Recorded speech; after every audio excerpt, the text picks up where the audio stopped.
First time, yes. Yeah, it's been pretty good. There've been quite a few that are actually interested in the geology or had geology too.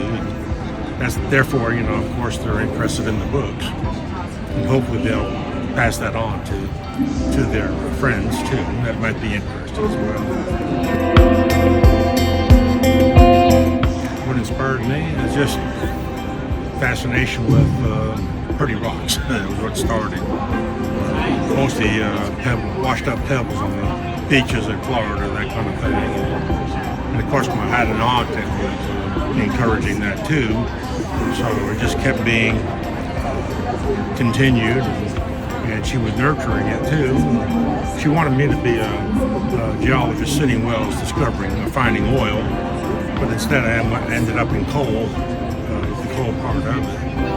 But I had a junior high school teacher, substitute teacher. She was a member of the Rock Hound Club, and we got hooked up there, and she kept it going too, even through the time I was in undergraduate school in Kentucky.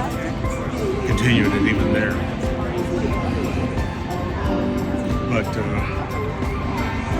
it's just that I think my parents too just figured I was destined to be that as well. So I figured I might as well be.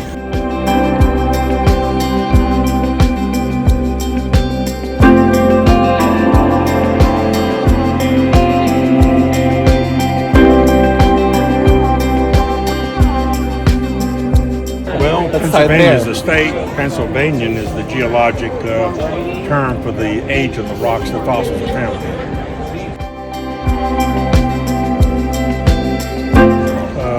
Coal seams that are mined in the central Appalachians, like Kentucky, Virginia, West Virginia, even in Pennsylvania, are Pennsylvanian in age. They're pre-dinosaur. Well, there's different age altogether. There's no strata there that is young enough to have dinosaur fossils in them.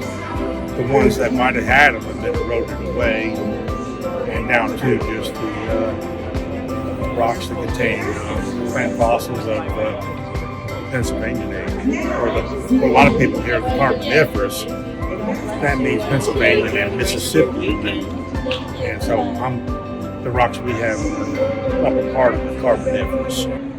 So the first book I did here, it entails really about 29 years of collecting, and I photographed all the specimens myself. I did all the classifications and let's say the names for most of them in full. But I did have some help with other paleobotanists on the internet that helped me with some that I couldn't really be sure about or really get distinct. Now it turns out this is the first and only book so far on the plant fossils for Virginia. Not even the Virginia State Geologic Survey hasn't made one yet. West Virginia, Illinois, Kentucky, and all these other states had it, and I said, well, we can't have Virginia being left out. So then pretty much after I retired from MSHA, as an inspector, I started working on this one, and it contains more Kentucky fossils, but also, Virginia fossils, but also some more Virginia fossils. But there's a lot of information about their origins and their characteristics, so to speak. The last one I've done was probably the most expensive to do because although I had now all of these are in color, full color, and so are the fossils. Pictures are in color, best I could do. Some of them were actually black, and I couldn't do anything with that, but they are colored. A lot of the diagrams that I used here, I had them commissioned by an artist. He was a 3D artist in Thailand. Same thing.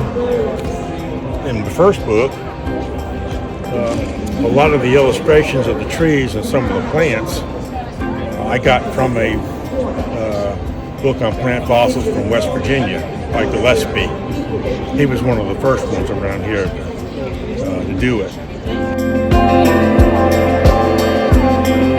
There's some overlap because it has to be, because you can't really look at one part of it without having to include another part.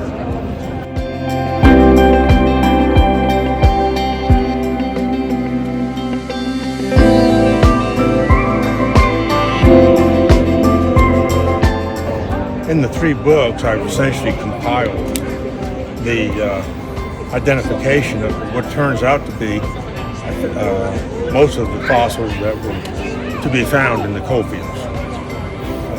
And before that, I had to search all kinds of different references myself, and some ancient manuscripts and that sort of thing. It was nothing all in one place.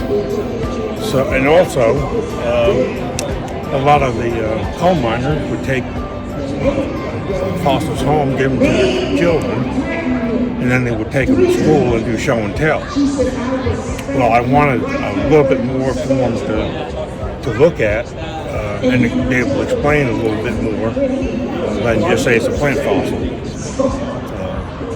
They don't have to use the entire name of the fossil.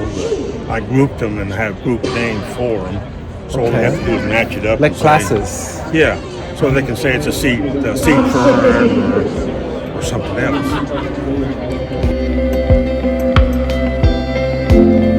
First one, I believe I remember somewhere around 300 different fossils. This one had close to 200 or so, and this one's maybe a little less than that, maybe about the same. I identified them by different coal horizons, and by the geographic location that I found them. And I also included where I could, the longitude, latitude coordinates for the location. And on this one, actually, I wish I'd done it together too, but I didn't think of it. Like on this one, though, in the back, I went ahead and took each site and listed the fossils I found at each site at different locations. Because there may be somebody out there, doing some research, and they want to use that as a reference of some sort for what they're working on, maybe. But through ReadersMagnet, we set up a website. My email is thomasf53@msn.com, and the website is tfmclaughlin.com. So that's how you can, and it has a way to order how many you want, which ones.